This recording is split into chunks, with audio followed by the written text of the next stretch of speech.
Sara's lifeless body was discovered in a dimly lit alley, the silence of the night broken only by the distant hum of cars and the occasional shift of shadows. Her pale skin glowed eerily under the flickering streetlights, and a chilling sense of finality hung in the air. The narrow alley, cloaked in darkness, was a claustrophobic trap. Shadows stretched long and twisted, whispering secrets that no one dared to speak aloud. Sara's body was the centerpiece of this haunting tableau, a grim reminder of her untimely fate. Detective Mark Reynolds arrived quietly, his expression cold and composed. His eyes scanned the scene with precision, searching for clues that would unlock the mystery of Sara's death. His presence added a weight to the quiet whispers of the community gathered nearby. Whispers rippled through the small crowd, mingled with judgment, fueling speculation about Sara's life and the circumstances surrounding her death. No one knew the full truth, but everyone had a theory. Questions swirled in the minds of the gathered onlookers. Who was Sara? What had led her to this tragic end? The unanswered questions created a haunting sense of unease, a void filled only by uncertainty. How? No one knew for certain how Sara had died. The warmth filled only by uncertainty. Neighbors gathered close, their voices hushed, and their eyes glinting with emotion. Some spoke of sympathy, others of suspicion. The community was divided, each conversation revealing a different piece of Sara's story. Her struggles, her secrets, and the tangled web she left behind. Mark began to piece together the fragments of Sara's life. He collected evidence, no matter how small, every detail serving as a breadcrumb in a darker, deeper trail. Each clue pushed the investigation further into Sara's hidden world. As the investigation progressed, the hidden truths began to surface. Betrayals and broken trust emerged from the depths of secrecy, painting a clearer, yet more disturbing picture of Sara's final days. Sara, 22 years old, worked tirelessly as a waitress in downtown Los Angeles. Her dreams of independence pushed her through long, sleepless nights. Youthful idealism still clung to her, making her susceptible to emotional connections, no matter how complicated they became. At 38, Farid seemed to have it all: respect in the business world, a prestigious position, and a family life that others envied. Yet, beneath his polished exterior was a man struggling with an emotional void, longing for something deeper and more meaningful. It happened at a business conference. Sara noticed him first, a man whose gaze was sharp, polished, and undeniably confident. Their eyes locked across the room, and for a fleeting moment, the air grew thick with unspoken tension. It was a moment that would change both their lives forever. Over the course of the conference, simple conversations became something far more complex. Sara's innocence contrasted sharply with Farid's charm, creating a dangerous dance of emotional entanglement. Each word exchanged blurred the lines of societal expectations and moral boundaries. Sara often found herself torn. Every stolen moment with Farid brought a rush of exhilaration, but the weight of her conscience threatened to pull her back. Was it worth the guilt? Was the connection real, or was it just a dangerous fantasy?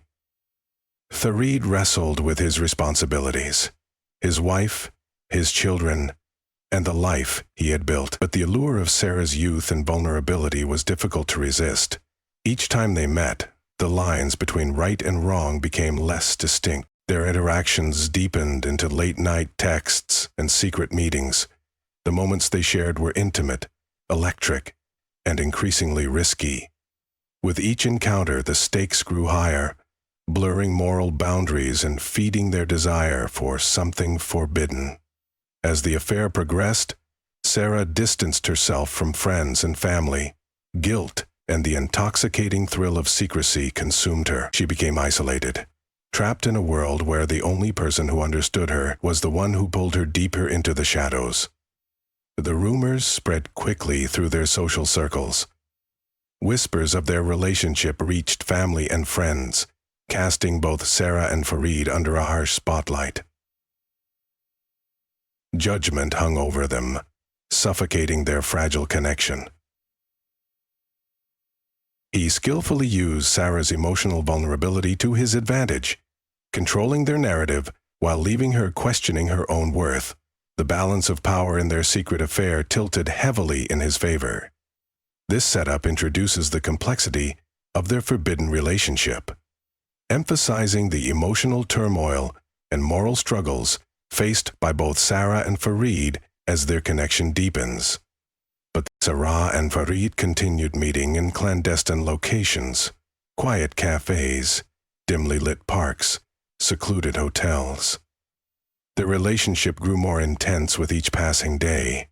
The boundaries of right and wrong blurred in the glow of stolen moments, and their need for connection overshadowed the looming consequences. Sara wrestled with her guilt. Each secret meeting was a fleeting escape from the emptiness of her own life, yet the weight of deception gnawed at her soul. She longed for love, but knew their affair was built on deceit, a fragile web that could shatter at any moment. Farid's charm gave way to manipulation. His words, once tender and reassuring, became control. He preyed on Sara's emotional vulnerability, weaving a narrative where their affair was the only sanctuary, the only path to feeling alive. He convinced her that the lies were necessary, that their love justified the secrecy. Farid's wife, Nadia, grew suspicious.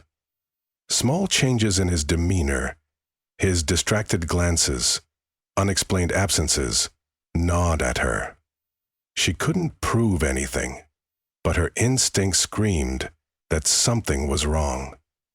Every moment of unease was a whisper of doubt that refused to be silenced. Something was wrong. Something was wrong. She saw these things. Something was wrong. Something was powerful.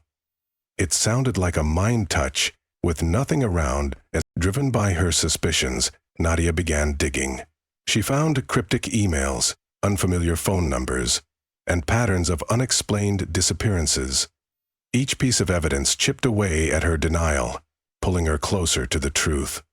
Her determination was relentless, a quiet storm brewing beneath the surface. Sara became more isolated with each passing day.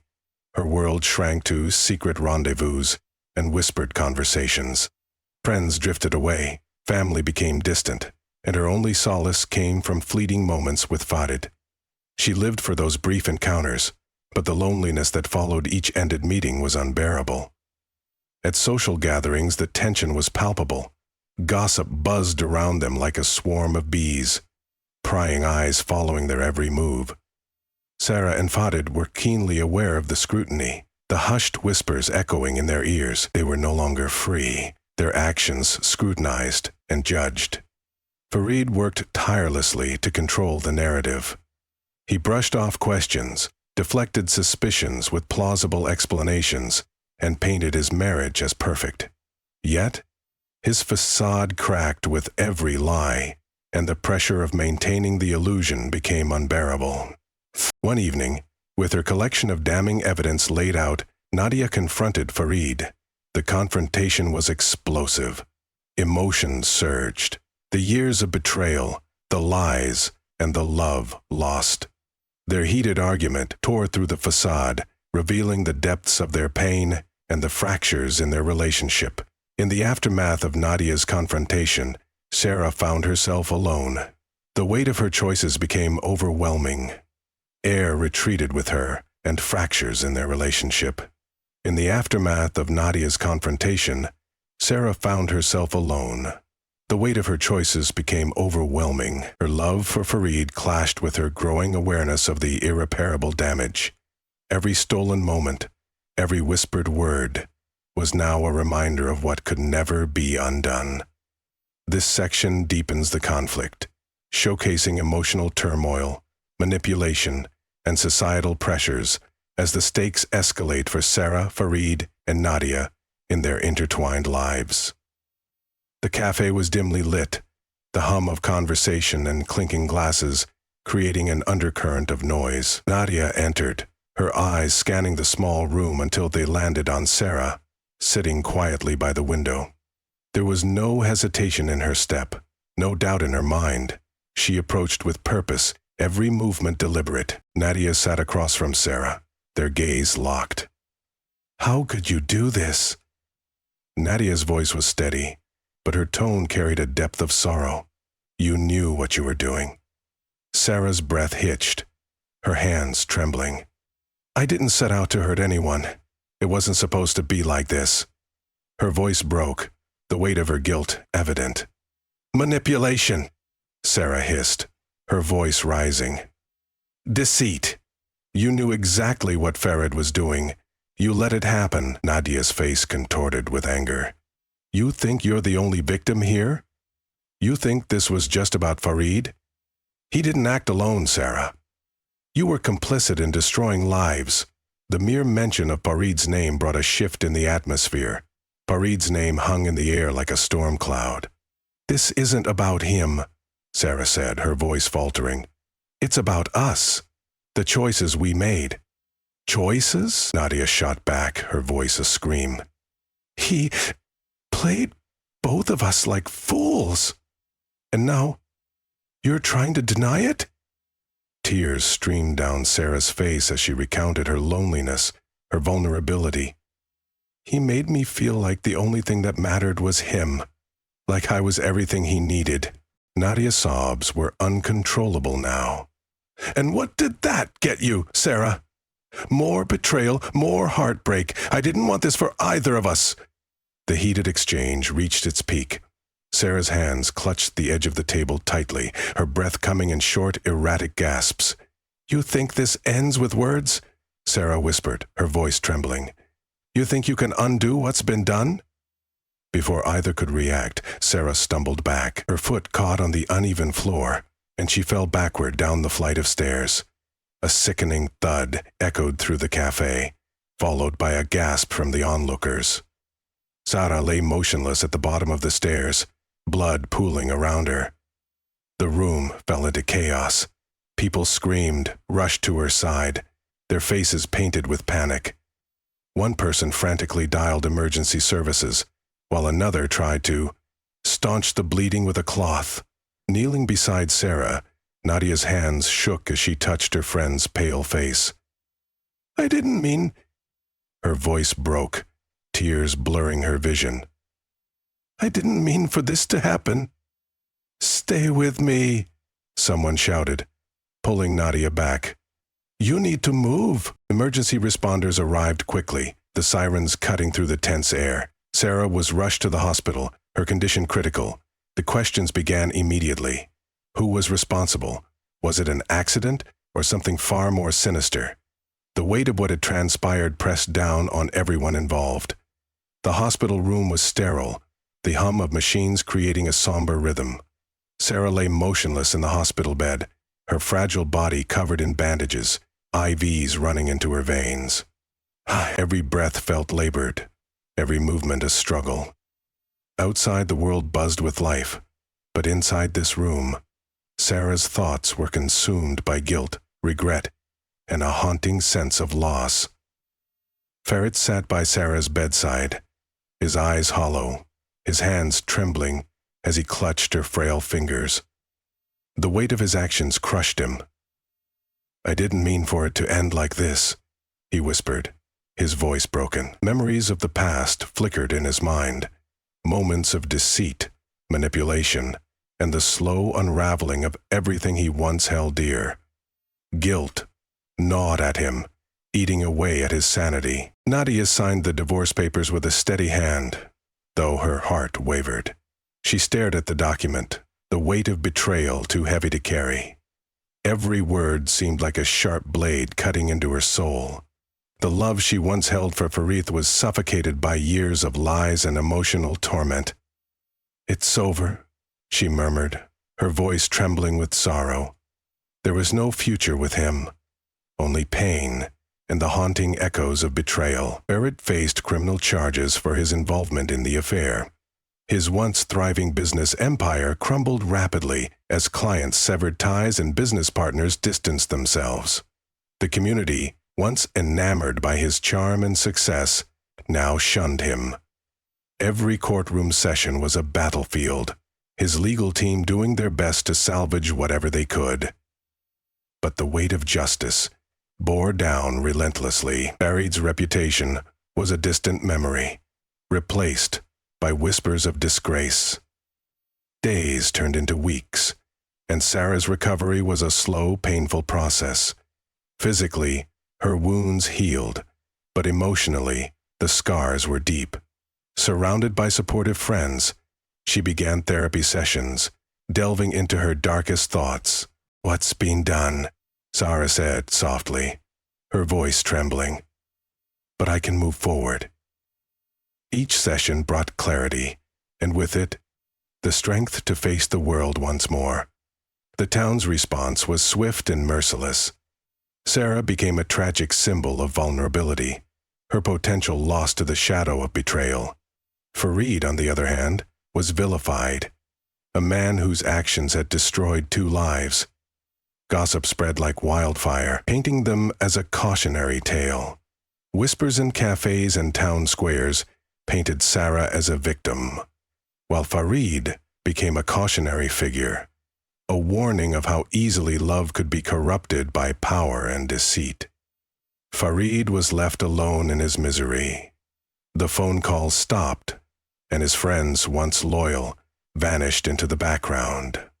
His family distanced themselves, ashamed and disappointed. The once respected man was now a pariah, his influence a distant memory.